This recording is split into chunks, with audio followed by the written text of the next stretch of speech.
টাকা ছিল 14,000 মতো। তা তো উঠবেই। তোর খরচ নাই অত। না না আর এই যে তো মনে করো 20 মিনিট পার হয়ে যাবে।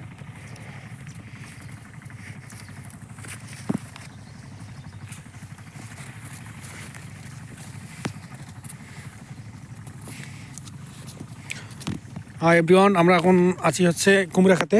তো মাশাল্লাহ আপনাদের মাঝে একটা জিনিস শেয়ার করতেছি যে কুমড়ার সিস্টেমটা দেখেন কীভাবে কুমড়ার প্রজেক্টটা আর কি আবাদ হচ্ছে, এটা একটু দেখাচ্ছি আপনাদের মাঝে তুলে ধরছি। তো যাই হোক, আমার সাথে বড় ভাই উনি দেখতেছেন মোটামুটিভাবে মানে কিভাবে কুমড়ার চাষ করে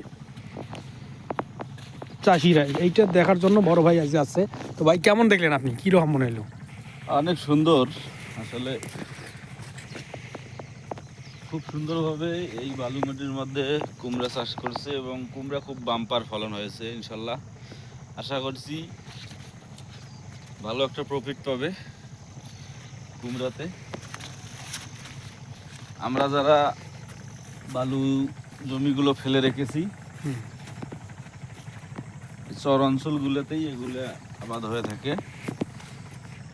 প্রথমত আমরা তার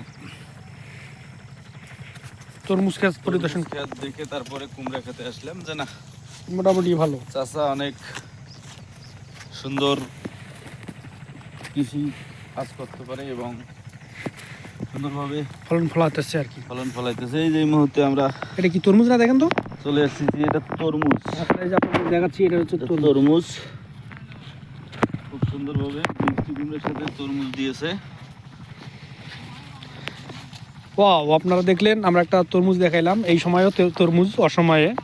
তো আসলে আমরা শুনলাম তো এটা হচ্ছে আপনার হলো খাওয়ানোর জন্য আর কি, ওনারা মানে পার্সোনালিটি একটা গাছে শুধু খাওয়ার জন্য, ওটা বিক্রির জন্য না।